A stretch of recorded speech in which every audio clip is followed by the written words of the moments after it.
And to be completely honest, much of my frustration and dislike for Obama is built on parasocial feelings of betrayal. I idealize Obama. I remember very vividly in 2008, 7-year-old me doing the elementary class vote and voting for Obama. Look at the long list of presidents who were white men, and then now finally seeing a president who looked like me.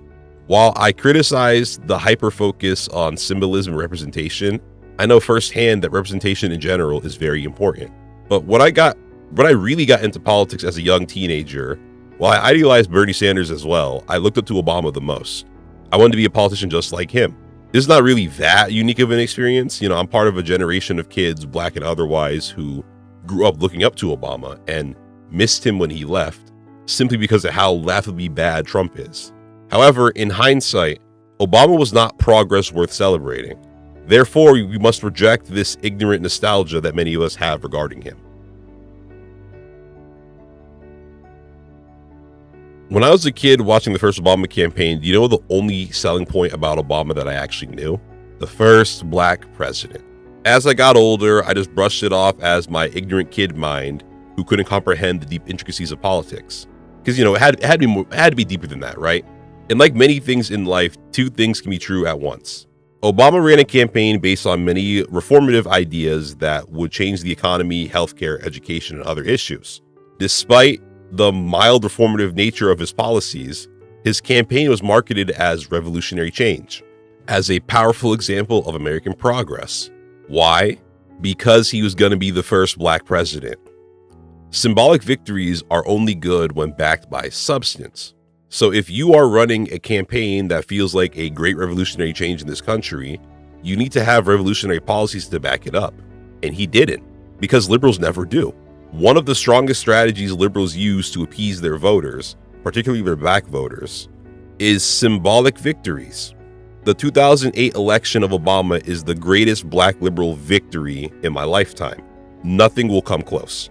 Rather than statues and artwork, symbols are often actual people, like the representatives of the phrases such as black excellence and black faces in high places. The black face in the highest place in my lifetime was Obama. They allow some of us to be the exception to the rule to prevent us from demanding that the rule itself be changed. So they love to push black politicians, black CEOs, and rich black celebrities. Even though these individuals are, qualified, they are reduced to tokenism with the powers that be parading around their likeness to promote progress. There are many clear benefits to seeing black people do well. My entire black liberation ideology is based on wanting to see black people do well. I don't hate black excellence. I hate the way it promotes the propaganda that all black people can succeed in this country if they simply work hard enough, which then blames the black struggle today on black people who aren't working hard enough, pretending that systemic racism isn't a factor in succeeding anymore. This is exactly how the Obama 2008 campaign was presented, especially to young black children at the time like myself.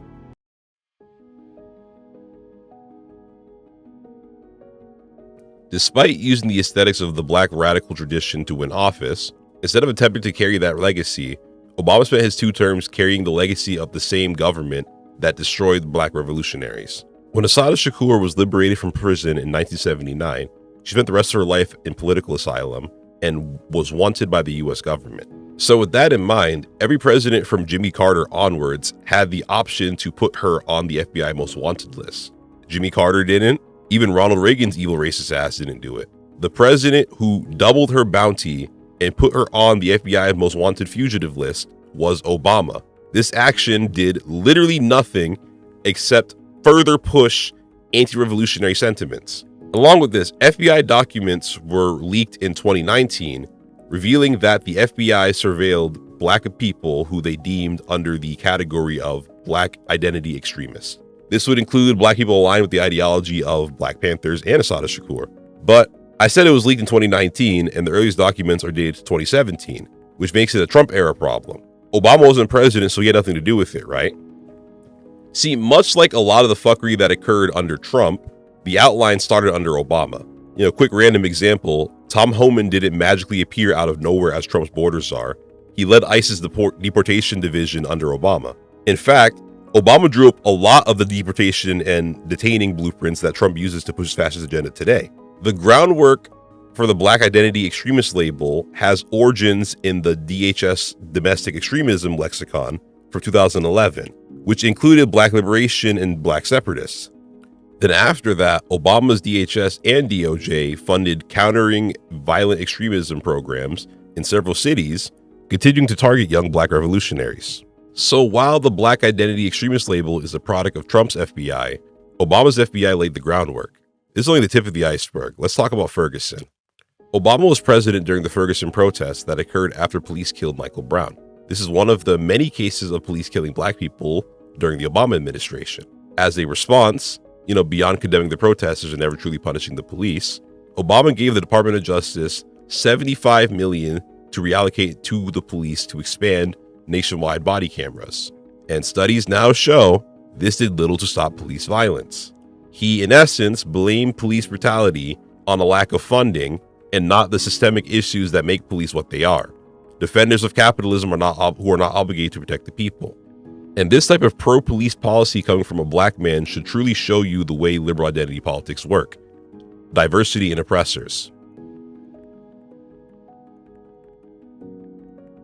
This is something I discussed in a prior video. The video is FD approved also, so go watch it. Just have to flex real quick. But, instead of repeating the same things I said in the video, let me just summarize some of the main points that are relevant here.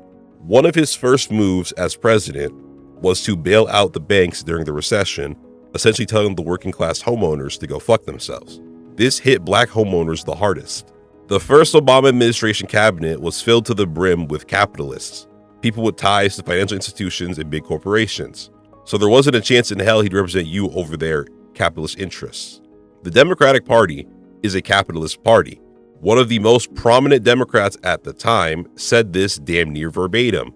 51% of people between 18 and 29 no longer support the system of capitalism.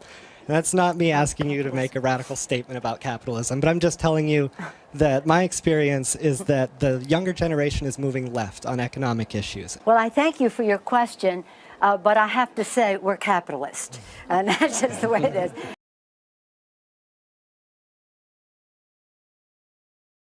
So Obama was the leader of this blatantly capitalist party.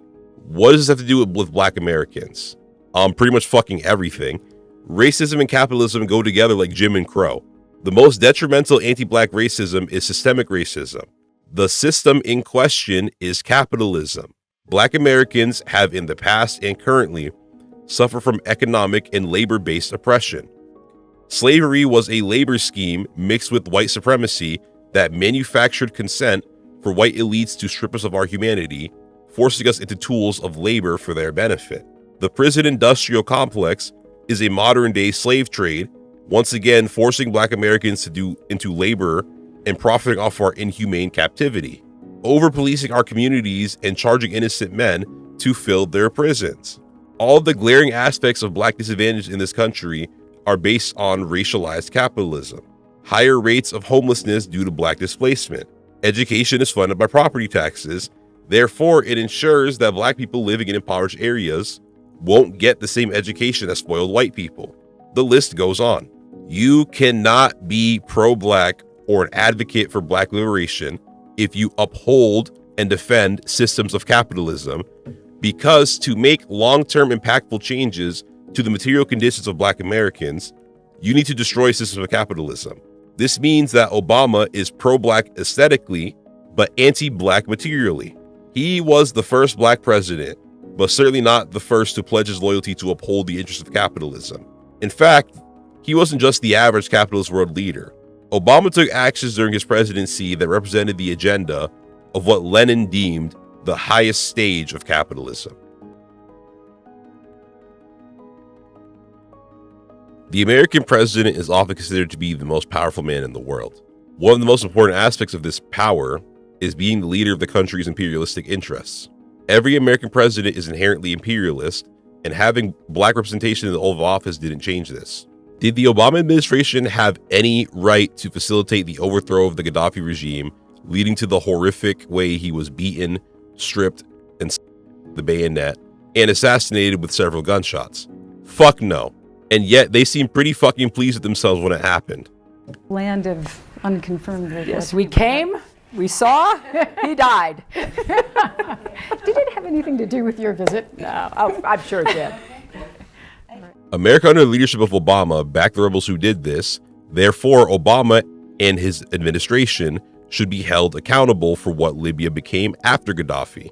Post-Gaddafi Libya began to deal with constant political corruption, the displacement of citizens, human trafficking, and the destruction of the effective socialized programs that Gaddafi had in place. But Libya is one of the many victims of Obama's imperialism. He's given credit for cleaning up after the Bush administration's war in Iraq, but he oversaw further military involvement in Iraq before ending it. He also prolonged the war in Afghanistan, which had already been going on for 7 years prior to him entering office. Liberals today acknowledge the failure of these wars not because of the innocent people who died or were displaced as a result, but because of the harm it caused American troops. And which was also just lip service, as many of these military servicemen came home to no support systems whatsoever. The Obama administration also provided weapons and supplies to assist Saudi aggression in Yemen, a war that led to one of the worst humanitarian crises ever. Oh shit, how'd I go this long yapping about Drone Daddy's imperialism without mentioning the drone strikes? Obama loved drone striking countries. He was extremely heavy-handed with the button, rarely thinking twice about who they hit. Yemen, Pakistan, Somalia, Syria, Libya, Iraq, Afghanistan, all bombed under Obama, collectively leading to the deaths of thousands of civilians, including children. These victims are more than just statistics. They are more than just small failures of a good president. These are human lives. Innocent men and women were the only crime they committed in the eyes of the West was being born in the global South. Innocent children who should have lived to be my peers in adulthood. People who should be here today and are mourned every day by their living families who must battle survivor's guilt. So excuse me if I can't stomach hearing people make blanket statements about how they miss Obama and how great life was under Obama. That statement is the manifestation of privilege and why citizens of the global South have every right to hate Americans. I often think about the things I would be willing to do and the trauma I would have to carry with me for the rest of my life if my parents or my siblings were killed by indiscriminate bombing. That's someone's reality right now. But at least the president was black, right? There's a question I hear asked by some black people when anyone mentions these atrocities happening outside of America. They ask, what does this have to do with black people? And this might sound like a crazy question to some of you because it is a crazy question. But, I'm black and I have firsthand experience having to argue with many other black people regarding Palestine and the current ICE raids. This ain't our fight shit is ignorant and low-key evil since it's completely devoid of empathy. Colonization and imperialism are twin brothers. These twins are responsible for robbing the global South of its resources and ensuring it'll never succeed in a way that conflicts with Western imperialistic interests. And Africa is a prime example of this. So if colonization and imperialism are responsible for why we black Americans are disconnected from our African homeland, why our kin in Africa are currently struggling under the thumb of European interests, and why I am saying all this in English of all languages, then we should agree that all colonization and imperialism is bad and needs to end. So we need to care and stand in solidarity with all victims of imperialism and colonization, even if they aren't black.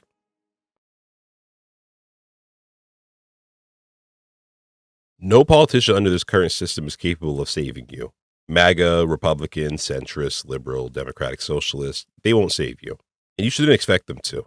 We need to destroy this system, and elections are the process that appoints leaders to the system. So when you're electing leaders under our current democracy, the goal isn't and shouldn't be to choose saviors and reformers who can magically fix the system, since they can't and won't fix shit. You are essentially choosing your opposition. You are choosing which government administration you would rather deal with when doing your revolutionary work. This applies even to politicians we kind of like. So if politicians won't save us, and the system needs to be destroyed, what exactly are we supposed to do? Well, let's start by studying successful black socialist and socialist aligned movements in history.